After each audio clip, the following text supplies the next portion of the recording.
पहले unit start करता हूँ, टाइम हो चुका है, अब तो ज्वाइन करेंगे तो करते रहेंगे, ठीक है। 9 हो गया।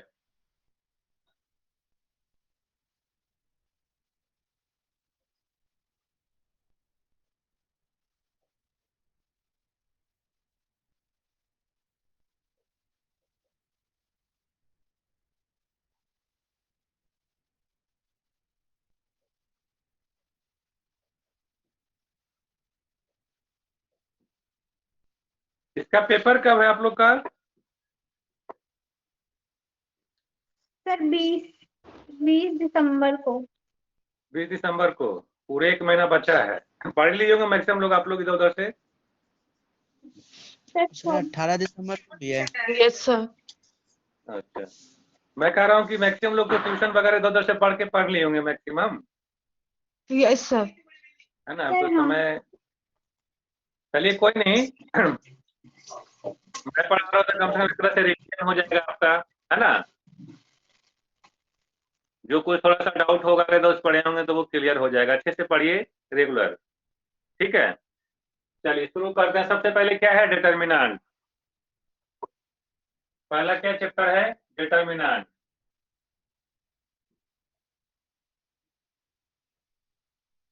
डिटर्मिनेंट, शुरुआत करते हैं डिटर्मिनेंट ऑफ ऑर्डर 2।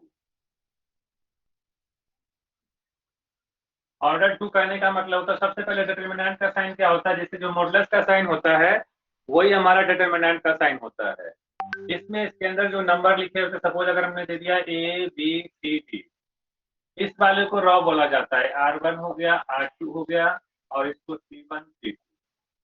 जो हॉरिजेंटल है, हॉरिजेंटल वाले को रो बोला जाता है और वर्टिकल वाले को कॉलम बोला जाता है। इसी से आपका ऑर्डर पता चलता है। ऑर्डर 2 करने का मतलब होता है 2 into 2। सबसे पहले आता ये होता है number of rose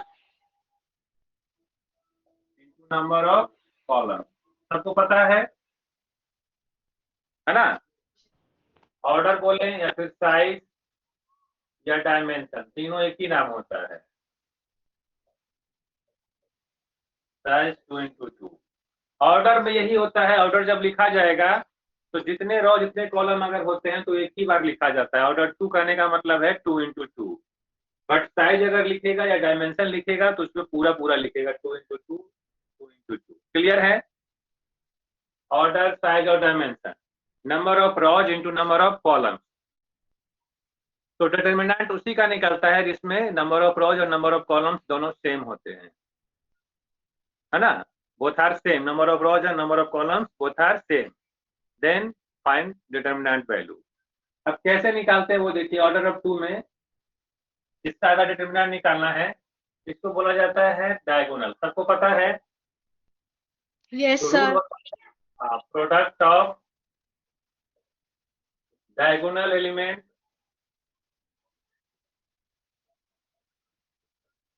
minus product of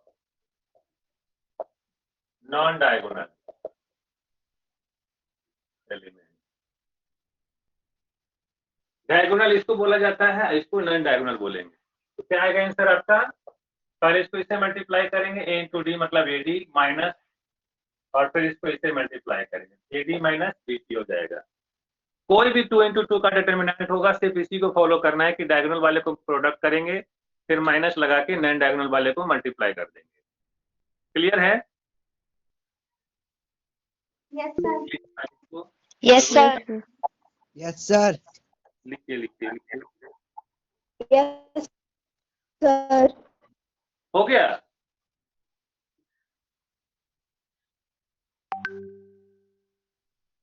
yes erase कर दूं क्या? Yes sir. सर एक सेकंड सर। मुकुंद, मुकुंद बोले थे। कौन बोले थे स्क्रीनशॉट लेने के लिए?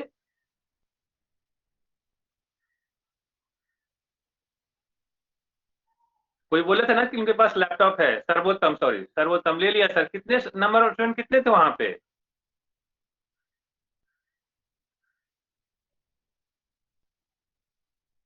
बोलिए, माइक नहीं है क्या आपका? माइक 49, ठीक है। इसके बाद भी ले लीजिएगा, ठीक है। जब बढ़ेंगे तो बीच बीच में लेते रहिए, जब तक क्लास एंड नहीं होती, जब तक बढ़ेंगे तभी, घटने का कोई गति नहीं लीजिएगा। 49 है, फिर 50 हुए, चाहे 60 हुए, 70 हुए, तब लीजिएगा, नहीं तो छोड़ दीजिएगा। Okay sir. मेरा नंबर ये है, इस नंबर पे भेज दीजिए अभी आप।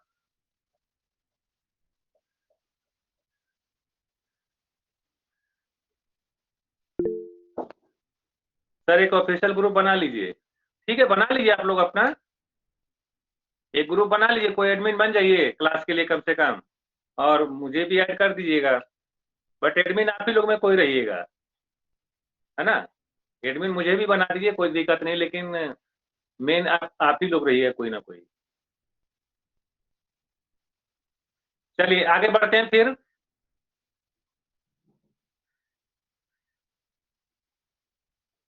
अगर मान लीजिए 2 into 2 का डिटरमिनेंट निकालना है, अगर कुछ भी रहेगा तो आप निकाल लीजिएगा। जैसे अब क्या है, आयोटा आता है, एक डब्लू आता है, 3 का समझिए। आयोटा, कहीं पे आयोटा आता है, इसको क्या पढ़ते हैं, आयोटा। क्या रीड करते हैं, 11th क्लास में अगर मैथ पढ़े होंगे तो उनको पता होगा, है ना। आयोटा, इसका खेल समझिए। आयोटा को आयोटा रखना है, आयोटा स्टार को -1 लिखना है, आयोटा 3 को माइनस आयोटा, आयोटा 4 की वैल्यू 1। ये तो आपको याद रखना है। इसके अलावा अगर पावर 4 से ज्यादा हो जाता है आयोटा के ऊपर, सपोज मान लेता हूँ पावर हो गया 13, तो क्या करेंगे, 13 को 4 से डिवाइड करेंगे। इस आयोटा के पावर 4 पे 1 वैल्यू देता है, जिसको क्या करेंगे, 4 से डिवाइड। अगर 4 से ज्यादा नंबर होगा कहीं पे तो 4 से डिवाइड करेंगे जी। रिमाइंडर कितना आया है, 1, यानी इसकी वैल्यू हो जाएगी आयोटा का पावर 1, यानी आयोटा। कैसे आता है ये भी बता देता हूँ। देखिए आयोटा का पावर 13 है, 13 को हमने क्या लिख दिया, 4 into 3 प्लस का 1। फिर मैंने क्या कर दिया, इसको ऐसे भी तो लिख सकता हूँ ना, है ना। 4 का पावर 3 है, इसको एक साथ लग दिया, और 1 बचा, इसके ऊपर ये बचा। आयोटा का पावर 4 मतलब 1, 1 का पावर 3 1, इसको आयोटा से मल्टीप्लाई करेंगे तो आयोटा। ये प्रोसीजर है, लेकिन आपको डायरेक्ट प्रोसीजर यूज करना है। क्या, अगर कोई भी नंबर 4 से ज्यादा है तो उसको 4 से डिवाइड करके जो रिमाइंडर बचेगा वो आयोटा के ऊपर लगा दीजिएगा, वही उसके आंसर हो जाएगा। सही है। Yes, sir. हाँ, तो ये तो प्रोसीजर था। 4 का मल्टीपल जितना भी आता रहेगा वो 1 बन जाएगा, जो रिमाइंडर बचेगा वही उसके ऊपर पावर जाएगा। तो कितना कितना, आयोटा को आयोटा रखना है, आयोटा स्क्वायर जैसी होगा, उसकी वैल्यू -1, आयोटा 3 की वैल्यू माइनस आयोटा, आयोटा का पावर 4 मतलब 1, और इसके पावर जितना भी होगा सब आपको 4 से डिवाइड करके रिमाइंडर जो बचेगा उसका आयोटा का पावर डाल दीजिएगा। चलिए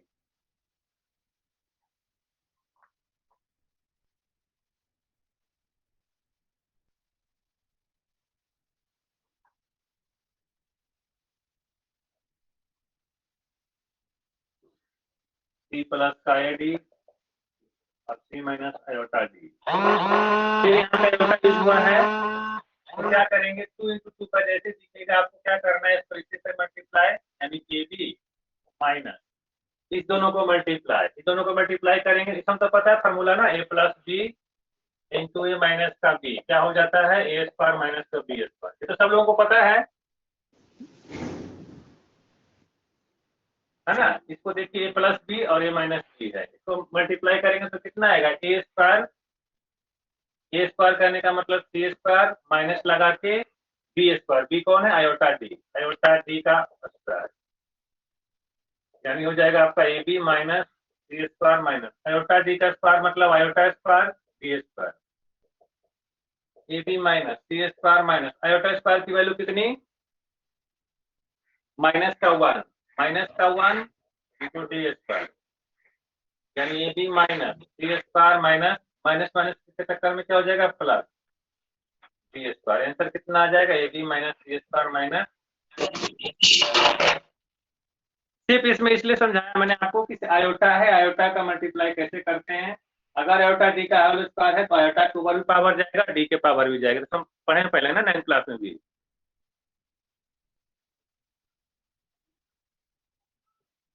कहने का मतलब है, कहीं पे लिखा हुआ ए बी स्क्वायर मतलब दोनों के ऊपर पावर जाएगा, ए स्क्वायर भी बी स्क्वायर भी, उसी का यूज किया हमने यहाँ पे। और जैसे ही पावर होता है 2, उसकी वैल्यू जाती है -1, और इस तरफ का आ जाएगा यहाँ पे।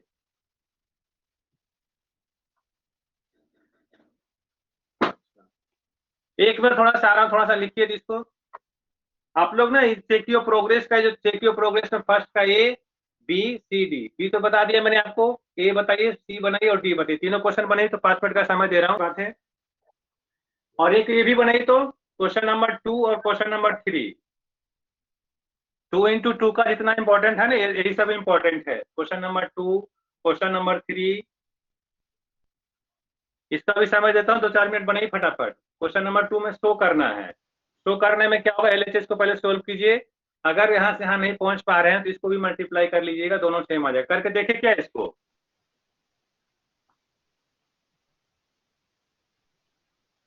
क्या बना लीजिएगा तो आगे बढ़े। सर एक बार आप बता दीजिए। हाँ देख लीजिए क्वेश्चन, जैसे शो करने वाला जो क्वेश्चन है उसमें देखिए किस तरह से करते हैं। A alpha plus B gamma, C alpha plus B gamma, A alpha beta,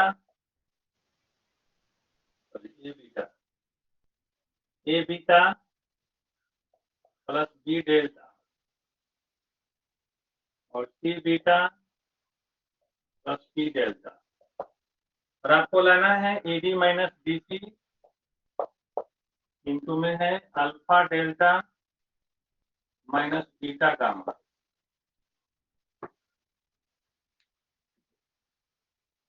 अब देखिए क्या है, पहले एलएचएस को सोल्व करते हैं। एलएचएस 2 into 2 का है, सिंपल प्रोसेस है कि डायगोनल का मल्टीप्लाई करना है, फिर माइनस लगा के नॉन डायगोनल का मल्टीप्लाई करके इसको इसके साथ मल्टीप्लाई करते हैं, कितना होगा। और एक चीज का ध्यान रखिए, जब भी एबीसीडी वगैरह हो ना, ए के बाद बी, बी के बाद सी ऐसे आता है, उसी ढंग से अल्फा बीटा गामा डेल्टा इस ढंग से होता है। जैसे इसको इसके साथ मल्टीप्लाई करेंगे तो एक बार लिख लीजिए, A alpha plus B gamma into C beta plus B delta, minus लगा के C alpha plus B gamma A beta plus B delta. इसमें क्या करते हैं, इसको इसके साथ पहले मल्टीप्लाई करेंगे, ए अल्फा और सी बीटा है। जैसे ए बी सी है तो उसमें सबसे पहले जो ए आता है पहले इसको लिखेंगे, फिर सी लिखेंगे, फिर अल्फा बीटा, ठीक है। उसी ढंग से फिर इसको इसके साथ मल्टीप्लाई करेंगे तो B C beta gamma. Order wise में लिखिएगा तो आसान रहेगा मैच करने में। आप इधर उधर भी लिख सकते हैं, कोई दिक्कत नहीं है, बट अरेंज करके लिखने में क्या होता है, मिलाने में आसान होता है लास्ट में। इसी ढंग से फिर इसको इसके साथ मल्टीप्लाई करेंगे तो ए डी अल्फा डेल्टा, फिर इसको इसके साथ मल्टीप्लाई करेंगे तो बी डी गामा डेल्टा, ठीक है। ये तो इसका हो गया। फिर इसी ढंग से इसका करते हैं, सी अल्फा, पहले इसको इसके साथ फिर इसको इसके साथ, सी अल्फा ए बीटा, यानी पहले ए सी अल्फा बीटा, उसी ढंग से ए डी बीटा गामा, दोनों के साथ हो गया। अब इसका इसके साथ फिर इसका इसके साथ, C B C alpha delta plus B D gamma delta, उसके बाद A C alpha beta plus B C beta gamma plus A D alpha delta plus B C gamma delta, minus लगा के सबका साइन चेंज हो जाएगा, A C alpha beta minus A D beta gamma minus B C alpha delta minus का B D gamma delta. इसमें देखिए कुछ कटता है तो काट दीजिए पहले, अगर नहीं कटता है तो उसको छोड़ देंगे। ए सी अल्फा बीटा कहीं पे है, ए सी अल्फा बीटा देखिए, प्लस का और माइनस का कट जाएगा। Yes sir. Beta gamma B C यहाँ पे है बट इसके साथ गामा डेल्टा नहीं है। अगला A D alpha delta, A D alpha delta, A D कहीं पे नहीं है। फिर B D gamma delta, B D gamma delta, ये प्लस का ये माइनस का, कट गया। अब तो नहीं बच रहा है, अब तो कोई नहीं कट रहा है, इसको लिख दीजिए सीधा सीधा, B C beta gamma plus A D alpha delta minus का A D beta gamma minus का बी सी अल्फा डेल्टा। बहुत सारे बच्चे ऐसे होंगे, सॉरी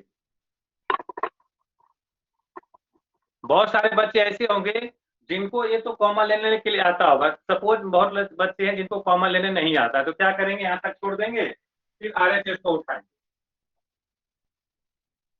AD माइनस का BC और alpha delta minus beta gamma. अब इसको मल्टीप्लाई कर दीजिएगा तो यही वाला आ जाएगा, फिर आप कर दीजिए। पहले इसमें से आप मल्टीप्लाई करते हैं, AD alpha delta minus AD beta gamma minus का BC अल्फा डेल्टा और प्लस का BC beta gamma. AD alpha delta मिलाइए, AD अल्फा डेल्टा यहाँ पे है, यहाँ पे भी है, माइनस का AD बीटा गामा माइनस का AD बीटा गामा ये भी है, BC अल्फा डेल्टा माइनस का ये भी है और प्लस का BC बीटा गामा ये भी है। तो लास्ट में क्या लिखना है, LHS equal to RHS।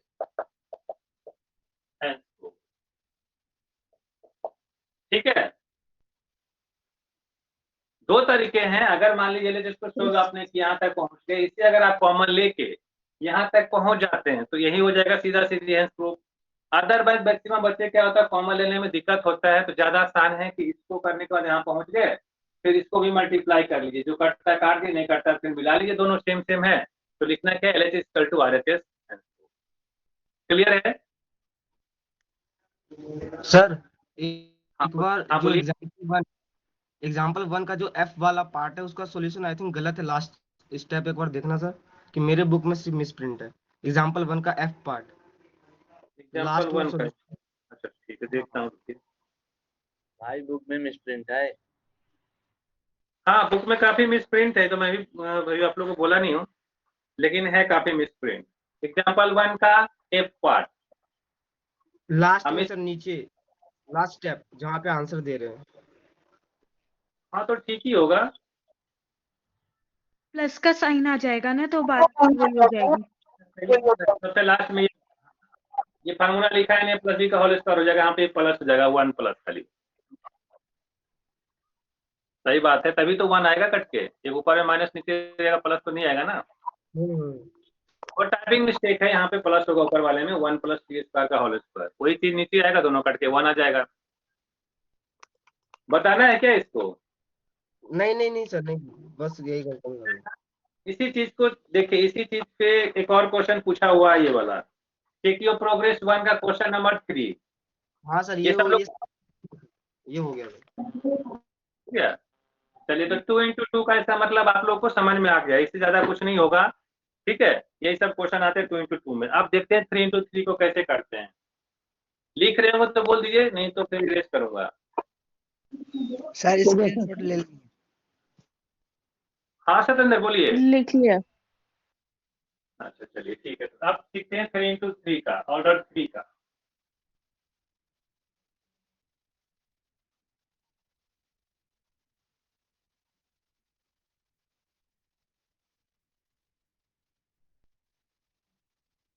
Order 3, order 3 कहने का मतलब होता है 3 into 3 का। 3 रो लेंगे, 1 2 3 4 5 6 7 8 9, कुछ भी ले सकते हैं, समझा रहा हूं तो कैसे करते हैं। 3 into 3,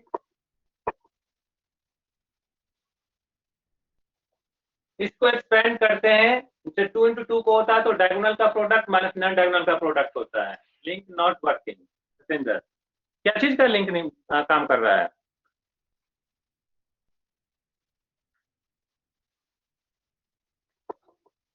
सर ग्रुप बना दिया था ना मैंने BCS 12 का। हाँ, तो काम नहीं कर रहा है। कर रहा है सर, जो पीसी पे बैठे होंगे लैपटॉप वगैरह में उनका काम करेगा, जो फोन पे होंगे उनको स्क्रीनशॉट लेके गूगल लेंस पे डालना पड़ेगा, तब जाके वर्क करेगा। ऐसा कीजिए कि मोबाइल से भी काम करे, मैक्सिमम तो बच्चे मोबाइल पे रहेंगे ना। सर मोबाइल में मैंने भी स्क्रीनशॉट लिया है। अच्छा अच्छा, देख लीजिए आप लोग जैसे भी करते हैं। बना दिया हूँ, ठीक है। ज्योतिष बना दिए हैं, अब ज्वाइन कर रहे हैं अभी तक। सब बच्चे का एक ग्रुप बना लीजिए, जितने बच्चे ज्वाइन कर रखे हैं ना सबका एक ग्रुप बना लीजिए, ताकि पता चले कि कभी लेट होते हैं तो उनको ग्रुप में मैसेज कर दिया जाएगा, ताकि ज्वाइन कर लें फटाफट, है ना।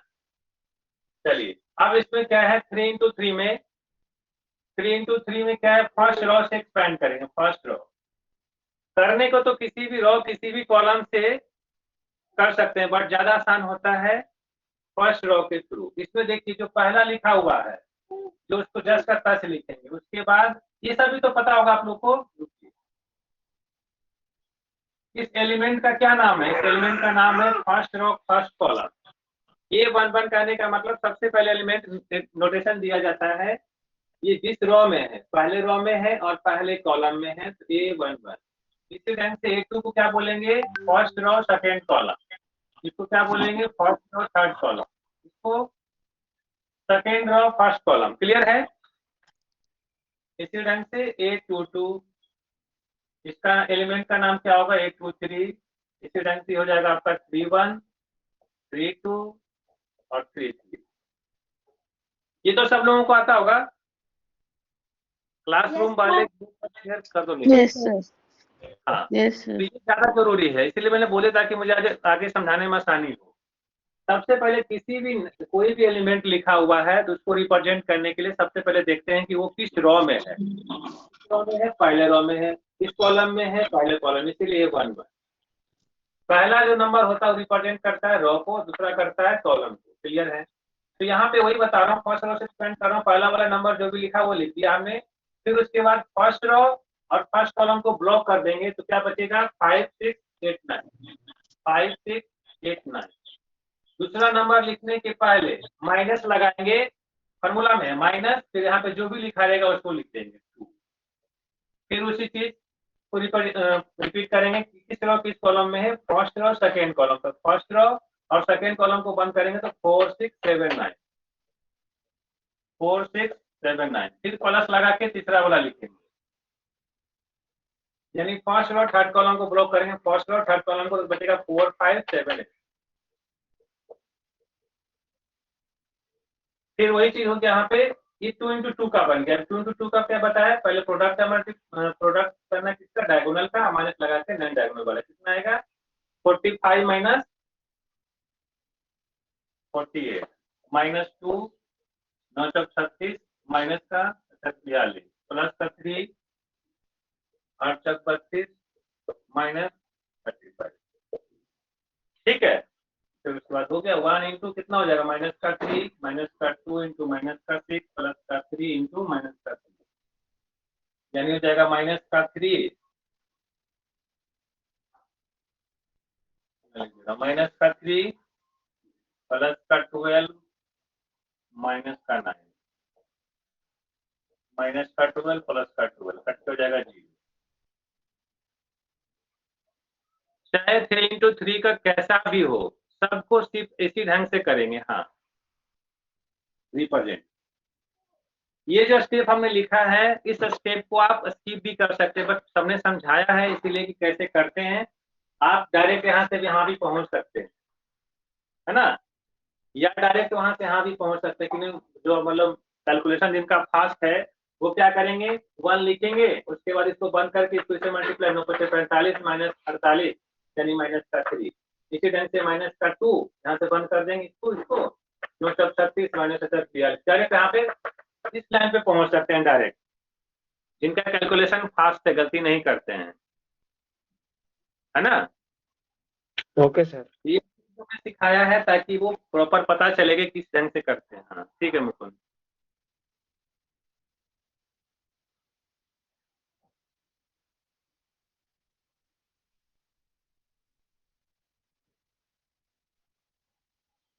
सर एग्जाम में कैलकुलेटर अलाउ है? नहीं, आप लोग को ऐसा क्वेश्चन नहीं आता जिसमें कैलकुलेटर ज्यादा जरूरत पड़े। 4th सेमेस्टर में अलाउ है, 5th सेमेस्टर में अलाउ है, क्योंकि इसमें कैलकुलेशन थोड़ा ज्यादा होता है मैथ वाले में। वहां पे बिना कैलकुलेटर के कोई स्टूडेंट जल्दी मतलब पेपर नहीं कर पाएगा, इसमें दिक्कत होता है। 4th सेम में होता है सिंपल कैलकुलेटर और 5th में होता है साइंटिफिक वाला। मेरा असाइनमेंट अभी बना भी नहीं था कि मेरे को एंट्री नहीं मिलेगी क्या एग्जाम में? मैंने सबमिट नहीं कराया अभी तक। असाइनमेंट वगैरह के चक्कर देखिए, कारण क्या है कि मुझे नहीं पता रहता। आशीष सर को जानते हैं क्या? हाँ कंप्यूटर Yes. पढ़ाए होंगे ना आपको। तो ये सब जो भी ऑफिशियल जो भी चीज है ना, ऑफिशियल ये असाइनमेंट वगैरह जमा होगा तो मुझे मतलब एग्जाम में देने मिलेगा नहीं मिलेगा, ये सब कुछ सब नॉलेज आपको वही देंगे। मेरा सिर्फ काम है पढ़ाना, पढ़ाने में अगर कोई दिक्कत है कुछ पूछना है तो आप पूछ सकते हैं, अदरवाइज तो ऑफिशियल कुछ मैं इन्फॉर्मेशन आप लोग को नहीं दूंगा, क्योंकि मुझे इन्फॉर्मेशन उतना रहता नहीं है, गलत सलत दे दूंगा बाद में मुझे ही गाली दोगे, है ना। और मुझे पता नहीं रहता है, सच्चाई यही है। Okay sir. Computer science computer वाले सर आशीष सर हैं, उनको पता रहता है, उनसे पूछिएगा तो बता देंगे आपको, है ना? उनसे पूछ लीजिएगा। सर आप तो स्टाफ हो, ठीक है, लेकिन हमें पता नहीं रहता ना, मेरा काम है सिर्फ पढ़ाना। तो ऑफिशियल मतलब जो ऑफिशियल वाले में उनको पता नहीं रहता, ऐसे टीचर तो वो भी हैं लेकिन उनको पता रहता है थोड़ा, वो तो मैनेज वगैरह करते हैं ना, इसलिए। ठीक है, ओके सर। तो 3x3 में किसी भी टाइप का क्वेश्चन आएगा, सबसे पहले आपको यही एक्सपैंड करना है, फर्स्ट ओर से करना है। सिंपल जो यहाँ पे लिखा हुआ है उसको पहले लिख देंगे, उसके बाद ब्लॉक करके इसको लिखना है।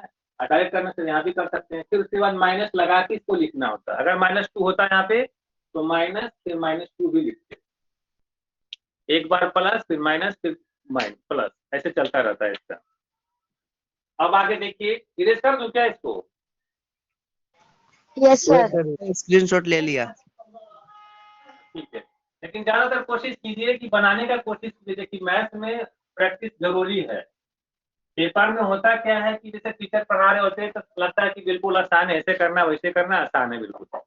प्रैक्टिस जरूर किया कीजिए, प्रैक्टिस कीजिएगा तभी पेपर में बना पाइएगा ना, क्योंकि वहाँ पे टाइम लिमिट होता है कि हमें 2 घंटे में 3 घंटे में इतना क्वेश्चन करना है, उसमें प्रैक्टिस बहुत जरूरी है।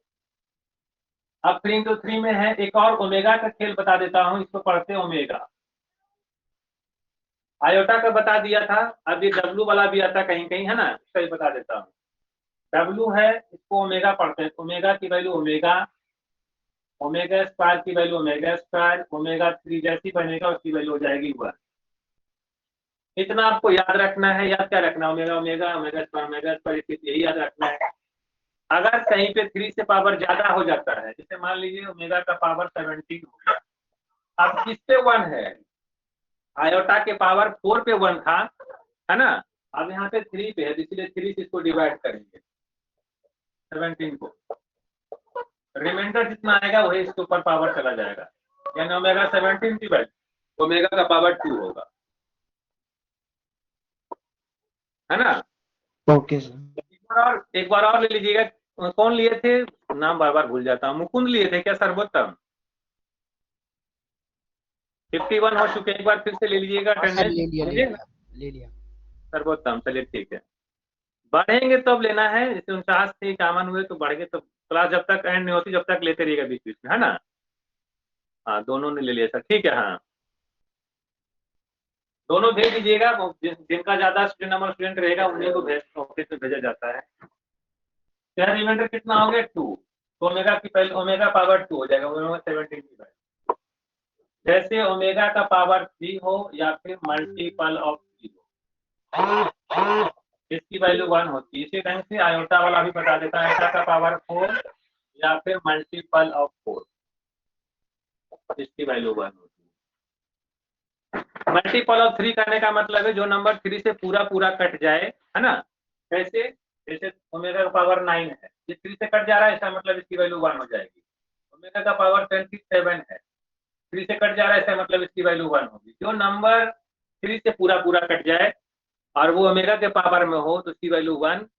सेम थिंग आयोटा वाले में क्या है, 4 हो या फिर मल्टीपल ऑफ 4, जो नंबर 4 पावर 4 हो या 4 से कटने वाला हो तो उसकी वैल्यू हो जाती है 1। ये लिख लीजिए, आगे भी इसका काम आएगा।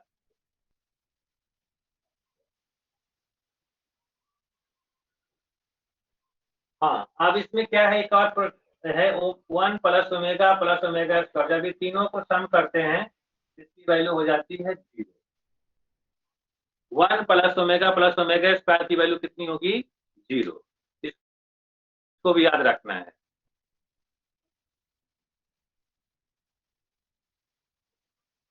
अब इसका एक क्वेश्चन है जो बार बार पूछा हुआ है,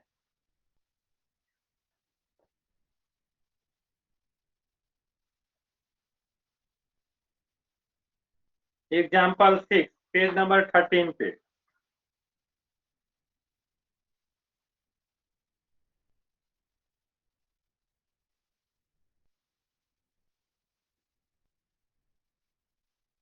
अच्छा, आप लोग में किनको क्या नाम है, ट्रांसफॉर्मेशन किनको किनको आता है? मैक्सिमम बच्चे को आते हैं क्या? रो ट्रांसफॉर्मेशन, कॉलम ट्रांसफॉर्मेशन आता है? Yes sir. मैक्सिमम को आता है? अब तो चलिए ठीक है, तो बताने में आसानी होगी। ऐसे मान लीजिए जिनको नहीं आता है ना, वो सिंपल एक ही फार्मूला को अप्लाई करेंगे, जैसे फर्स्ट रो के थ्रू एक्सपेंड करना। लेकिन बहुत सारे क्वेश्चन ऐसे होते हैं जिसमें बिना ट्रांसफॉर्मेशन के क्वेश्चन को बनाना पॉसिबल नहीं होता है, तो वहां पे ट्रांसफॉर्मेशन तो आपको आना ही चाहिए। देखते हैं कुछ क्वेश्चन।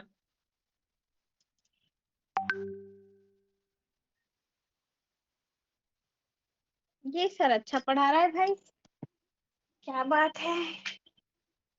कौन बोल रहे हैं? पढ़ा रहे हैं। सोनिया, अरे यार पढ़िए पढ़िए, कोई बात नहीं।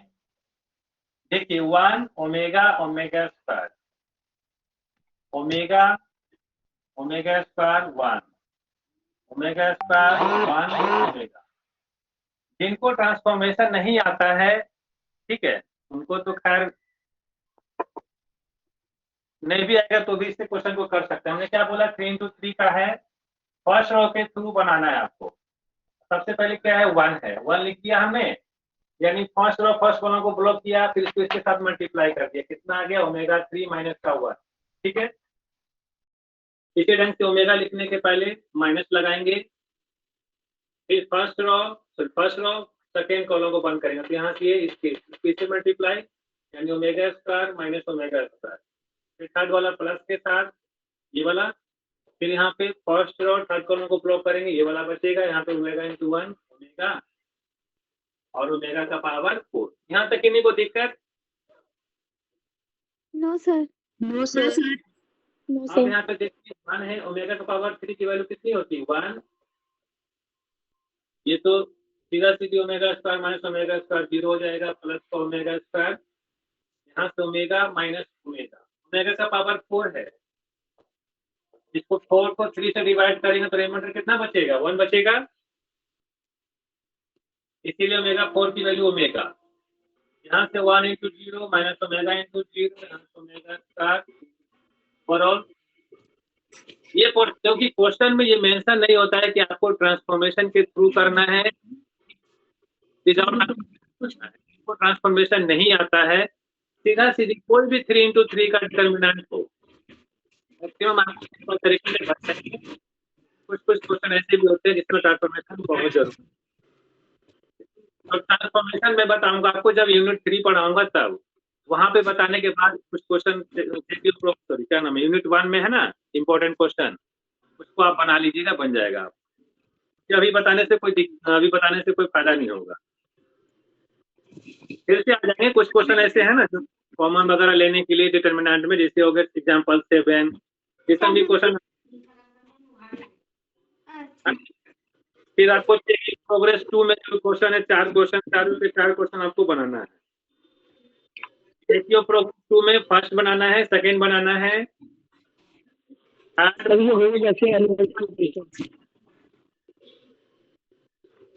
प्रोग्रेस 2 का क्वेश्चन नंबर 1, 2, 3, 4, ये चारों के 4 क्वेश्चन बना लीजिएगा। बस चलिए सर एलिमेंट्री ऑपरेशन नहीं बताओ? बस अभी नहीं बता रहा, यूनिट 3 कराऊंगा ना, तो उसमें जैसे कॉलम ट्रांसफॉर्मेशन और रो ट्रांसफॉर्मेशन दोनों बताऊंगा, तो साथ में फिर से रिवर्स होके इस कुछ क्वेश्चन जो यहाँ पे हैं यूनिट 1 में, जो बिना ट्रांसफॉर्मेशन के नहीं बनेंगे, तो उसको भी समझा दूंगा, तो दोनों आसान हो जाएगा ना, फिर यूनिट 3 में भी और यूनिट 1 में भी, है ना। ऑफ डिटर्मिनेंट बता दीजिए। हाँ, डिटर्मिनेंट अभी बताओ। डिटर्मिनेंट अभी ज्यादा दिन ध्यान रखना है, 3 into 3 का कैसा भी हो, तो पहले कोशिश करना है कि एक्सपेंड करने के लिए। कुछ क्वेश्चन ऐसे भी होते हैं जो बिना ट्रांसफॉर्मेशन के नहीं होगा, टाइम लगता है उसमें, तो ट्रांसफॉर्मेशन सीखिएगा तो आसान हो जाएगा। देखिए प्रोग्रेस वगैरह का ये सब क्वेश्चन तो सीधा सीधी बना लीजिएगा आप लोग। 1, 2, 3 जो है सर एक्सपेंड करके, है ना? माइनर और कोफैक्टर। अभी आते माइनर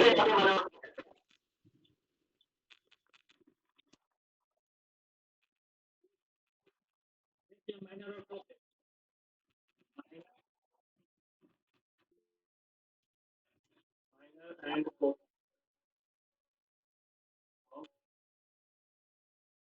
determinant of order 2। पहले 2 का सीखते हैं फिर 3 का सीखेंगे, ठीक है? जैसे क्वेश्चन अगर हमने ले लिए सपोज a माइनस का b माइनस का c, ठीक है, 2 into 2 का है। अगर डिटरमिनेंट में पूछे आपसे माइनर और कोफैक्टर तो उसको लिखने का तरीका क्या है? सबसे पहले यहाँ पे लिखेंगे एलिमेंट और यहाँ लिखेंगे माइनर और यहाँ लिखेंगे कोफैक्टर। माइनर एलिमेंट का नाम होता है aij से, aij माइनर का नाम देंगे mij से, कोफैक्टर का नाम देंगे cij से। और cij निकलता कैसे है? -1 का पावर i प्लस का j और माइनस इसको मल्टीप्लाई। एक एक करके सीखते हैं। aij पहला सब सारे एलिमेंट का निकलता है। ये कौन सा है? a11। a11 मतलब कौन है? a11 यानी फर्स्ट रो कर देंगे डिटरमिनेंट के अंदर लिखे। माइक प्लीज आप लोग बंद कर दीजिए। माइक कौन है? सोनिया शिवम, है ना? डिस्टर्ब हो रहे थे बच्चे लोग। फर्स्ट रो फर्स्ट कॉलम को ब्लॉक करेंगे तो क्या बचेगा? डी। इसको डिटरमिनेंट के अंदर लेंगे और सिंगल एलिमेंट का डिटरमिनेंट सिंपल वही एलिमेंट आता है जो उसके अंदर होता है, ठीक है? अब यहाँ पे क्या होगा? C11 वैसे भी लिख लीजिए M11। M11 लिखिएगा तो माइनस डी का डिटरमिनेंट दिया है। यहाँ पे C11 -1 के पावर 1 प्लस 1। देखिए Cij है ना, तो -1 के पावर में i प्लस का j। यहाँ C11 है तो i 1 प्लस 1। Mij मतलब M11 -1 का पावर 2। M11 की वैल्यू कितनी है तो लिख लीजिए। और -1 के पावर में इवन पावर हो और -1 के पावर में ऑड पावर हो। इवन पावर चाहे कुछ भी हो उसकी वैल्यू हमेशा 1। -1 के पावर में ऑड पावर चाहे कितनी बड़ी छोटी वैल्यू हो सबकी वैल्यू -1। ऑड इवन तो जानते होंगे, इवन जो 2 से कट जाता है और इवन जो 2 से नहीं कटता है। तो -1 के पावर में 2 है, इवन है इसीलिए 1 1 to d मतलब d हो जाएगा। अब अगला निकालेंगे फर्स्ट रो सेकेंड कॉलम का। फर्स्ट रो सेकेंड कॉलम इसका निकालेंगे तो फर्स्ट रो सेकेंड कॉलम को ब्लॉक करेंगे, क्या बचेगा? माइनस का c ब्रैकेट के अंदर सॉरी मॉडुलस के अंदर जाएगा डिटरमिनेंट के अंदर। इसकी वैल्यू कितनी आएगी?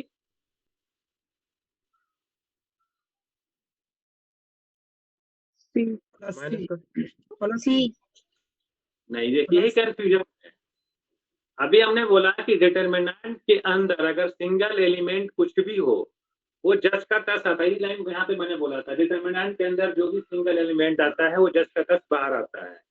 यहाँ पे मॉडुलस का साइन नहीं है, मॉडुलस का साइन तो सेम होता है डिटरमिनेंट के थ्रू, इसीलिए यहाँ डिटरमिनेंट पढ़ रहे हैं। डिटरमिनेंट के अंदर अगर सिंगल एलिमेंट हो तो जो नंबर अंदर होगा वही बाहर निकलेगा, माइनस का सी होगा। यहाँ पे प्लस, क्योंकि मॉडुलस नहीं है ना, मॉडुलस यहाँ पे नहीं पढ़ा जा रहा है। साइन तो दोनों का सेम है बट इसका साइन अभी हम लोग डिटरमिनेंट के थ्रू पढ़ रहे हैं। डिटरमिनेंट में बोलता है कि अगर सिंगल एलिमेंट का डिटरमिनेंट अगर निकालना है तो जो डिटरमिनेंट के अंदर है वो जस के तस बाहर निकलता है। यहाँ पे प्लस का डी था तो प्लस का डी निकला, माइनस का सी था तो माइनस का सी। इसी ढंग से C12 -1 के पावर में 1 प्लस 2 M12 यानी -1 के पावर में 3। M12 क्या है? माइनस का सी। -1 के पावर में 3 नेगेटिव नंबर आएगा, ऑड है, और माइनस का सी माइनस माइनस होके प्लस हो जाएगा, माइनस का बी था। फिर यहाँ से 21 माइनस का सी 21, इसका कितना होगा? सेकेंड रो फर्स्ट कॉलम को बंद करेंगे, क्या बचेगा? माइनस का बी आएगा, बिल्कुल सही। फिर यहाँ से 21 -1 के पावर में 2 प्लस का 1 M M21 -1 के पावर में 3, M21 की वैल्यू माइनस का b, फिर वही चीज ऑड है तो माइनस का 1, माइनस का b, ये सब देखिए मैं एक्सपेंड करके बता रहा हूँ, है ना। फर्स्ट टाइम पढ़ा रहा हूँ तो पूरा एक्सपेंड करके, जिनको नहीं आता है वो सीख जाएंगे। अगर आप लोग जिन्हें को आता है तो डायरेक्ट भी लिख सकते हैं, C21 -1 के पावर में और लिखा डायरेक्ट माइनस आ गया। लेकिन जो जनरल प्रोसीजर है वो आपको पता होना चाहिए। A22 मतलब बुक में इतना लिखने की जरूरत नहीं है, एकदम स्टेप बाय स्टेप लिखते हैं। अगर समझ आपके पास है तो बहुत अच्छी बात है, नहीं है तो आप डायरेक्ट C11 की वैल्यू जो आएगी वो निकाल, रफ में निकाल लिया आपने, इसको आंसर दे दिया, है ना। 22 फिर इसका निकालेंगे, नहीं सेकेंड रो सेकेंड कॉलम बचेगा कौन, सेकेंड रो सेकेंड कॉलम का माइनस क्या हो जाएगा, एक का डिटरमिनेंट रेसिडेंशियल C22 -1 के पावर में 2 प्लस का 2 M22 -1 के पावर में 4, M22 की वैल्यू कितनी, a, even power 1 into a यानी नोट कर लीजिए अच्छे से।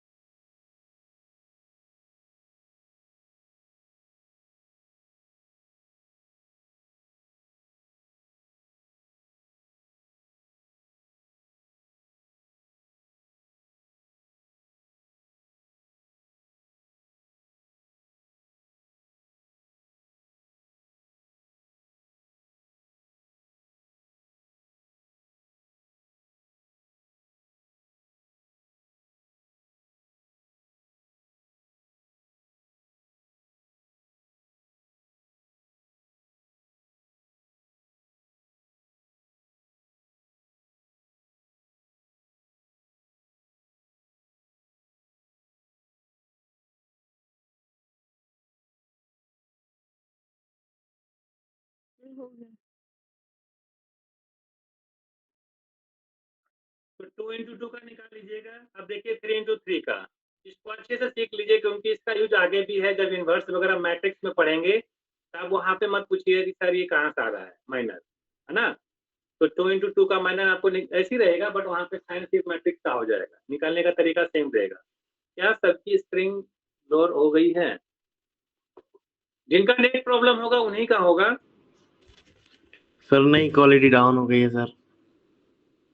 हमारी है, एक मिनट सर, सर आप क्वालिटी हाई कर दीजिए अपनी।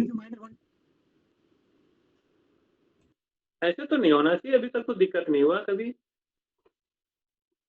आप लोग एक बार फिर से ज्वाइन हो लीजिए जिनको दिक्कत हुआ है। सबके साथ अगर दिक्कत है तो बोलिए। हाँ सर अभी ब्लर हुआ था पूरा। इसके चलते हो सकता है, किसी का भी हो सकता है। अब देखिए अब हम लोग सीख लेते हैं ऑर्डर 3 का। हम लोग क्या सीख रहे हैं, माइनर एंड कोफैक्टर।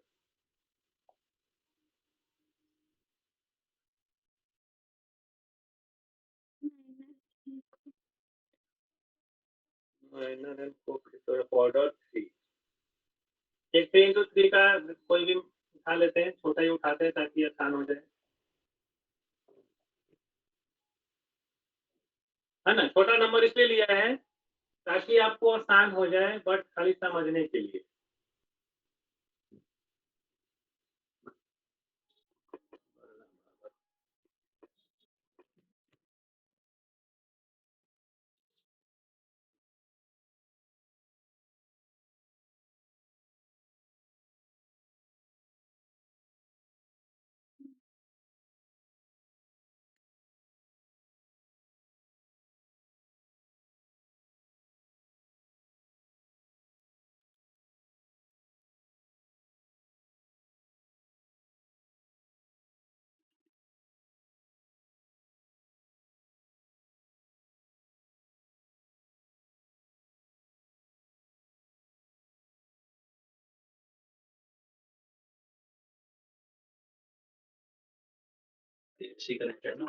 सर आपकी आवाज नहीं आ रही है।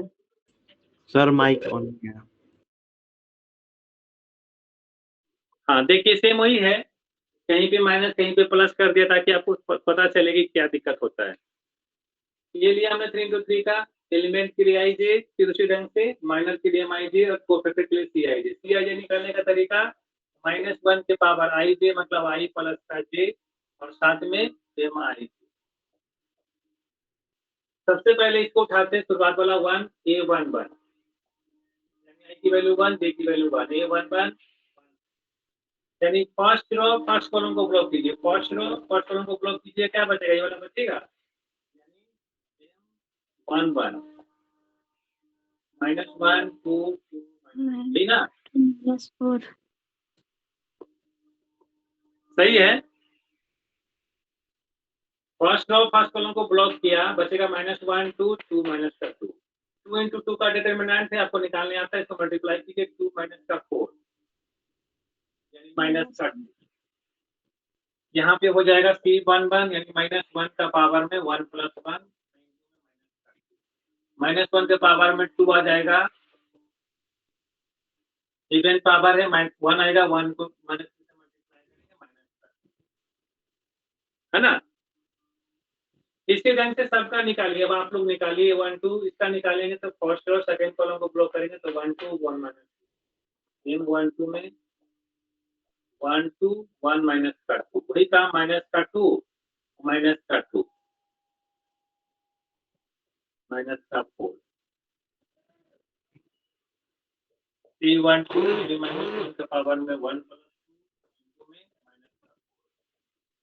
-1 के पावर में 3 into -4 इवेंट पावर है, अभी ज्वाइन कर ही रहे हैं सब लोग। Event power sorry odd power है -1 -1 into -4 कितना हो जाएगा +4। इसी ढंग से आप लोग एक सबका निकालिए तो सब लोग अब तो समझ में आ गया होगा। Yes sir. निकालिए। अब आपको करना है प्रोसीजर तरीका समझाने का तरीका मेरा। आप लोग सब के सब यहाँ तक निकालिए क्योंकि इसका यूज है आगे मैट्रिक्स वगैरह में। कोफैक्टर का बहुत ज्यादा यूज है, माइनर का तो नहीं, कोफैक्टर का सबसे ज्यादा यूज है। कोफैक्टर निकालने के लिए अगर कोई बोलेगा इसका मतलब क्या हो गया, माइनर आपका निकला तभी तो कोफैक्टर निकलेगा।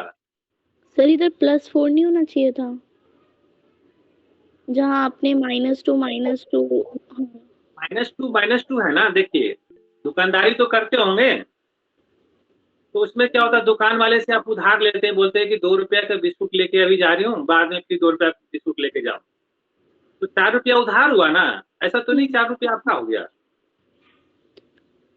ओके। हाँ हाँ, तो देखिए प्लस माइनस में जो रूल है ना, plus plus plus plus minus minus minus minus plus plus minus plus minus, ये रूल मल्टीप्लिकेशन का है। ओके। ये प्लस माइनस का खेल नहीं। इसे यहाँ पे देखिए कहाँ पे समझाया, यहाँ पे देखिए, यहाँ पे जो मल्टीप्लाई है ना, तब यहाँ पे माइनस माइनस प्लस होके प्लस हुआ है। सर है मैं ना? लेके भाग जाता हूँ, क्या हो जाते हैं, दुकान वाले से उधार लेके निकल जाता हूँ, साइड हो जाता हूँ, दोबारा देता ही नहीं। देखिए वो तो चलिए वो अलग बात है, लेकिन एक जेन्युइन बता रहा हूँ। कहने का मतलब है ये यहाँ पे देखिए दोनों में फर्क यही है ना, -2 यहाँ पे मल्टीप्लिकेशन नहीं है, यहाँ पे प्लस माइनस है, इसीलिए ये भी उधार है ये भी उधार है, तो टोटल 4 रुपया उधार हो गया। ये बेसिक कहीं पे भी प्लस माइनस का खेल हो तो सिंपल इसी चीज को ध्यान रखिए कि जो चीज प्लस का है वो आपका है, जो माइनस है वो उधार है, उसी से कैलकुलेट करते थे। सर डायरेक्ट भी तो लिख सकते हैं ना, बार बार डिटरमिनेंट बनाना जरूरी नहीं है। नहीं नहीं देखिए अभी तो मैंने बोला था ना, जिनको जैसे मैथ कैलकुलेशन सही है, आप इस चीज को लिखने के बजाय डायरेक्ट यहाँ पे हाथ ऐसे रखिए, लिख रहा है, इसको से मल्टीप्लाई कीजिए, कितना आ जाएगा 2, यहाँ पे कितना आएगा 2 माइनस का -2। ये तो मैंने आपको समझाया है कि लिखने का तरीका ऐसे होता है। बहुत सारे बच्चे ऐसे भी होते हैं जिनको नहीं आता है, जो पढ़ रखे हैं, जैसे आप लोग पहले से लगता है पढ़ रखे हैं, 11th क्लास वगैरह में पढ़े होंगे, है ना। Yes sir. हाँ, तो मेरा स्टार्टिंग है ना, स्टार्टिंग में तो बेसिक बताना पड़ता है। इसी चीज को अगर मैं मैट्रिक्स में बताऊंगा तो नहीं बताऊंगा ऐसे करके, मैंने बोला हूँ डिटरमिनेंट में मैंने बता दिए हैं, आप उसको देख के बनाइए। अब ऐसा नहीं है कि हमेशा डायरेक्ट आपको माइनर भी निकालना होगा, कोफैक्टर भी। ज्यादातर अगर मान लीजिए इसी एलिमेंट का हमें कोफैक्टर निकालना है, कोफैक्टर ऑफ 2 है ना, कोफैक्टर ऑफ 2, इसका ये 2, तो क्या होगा, ये कौन सा एलिमेंट है? ये है 2 2 2 3 2 पास का 3 इंटू में कितना 4 आएगा। सेकेंड रो को बंद कीजिए, थर्ड कॉलम को बंद कीजिए, क्या बचेगा 1 - 2 और 1 2 मल्टीप्लाई कर दीजिए 2 और प्लस का 2 यानी 4 आ जाएगा। Yes sir. -1 के पावर में 5, ऑड पावर जैसी आता माइनस का 1 माइनस का 4, ऐसे निकालना है। ये नहीं कि हमेशा अगर कोफैक्टर पूछ रहा है तो आप एलिमेंट भी लिख रहे हैं, माइनर भी लिख रहे हैं, कोफैक्टर भी लिख रहे हैं, ऐसे नहीं, जो पूछेगा उसका सीधा आंसर देना है आपको। अब तो मेरे हिसाब से लग रहा है कि सब लोगों को आ गया होगा, माइनर और कोफैक्टर अच्छे से निकाल लीजिएगा, 2 × 2 का, 3 × 3 का, सही है। Yes sir yes sir. Yes sir.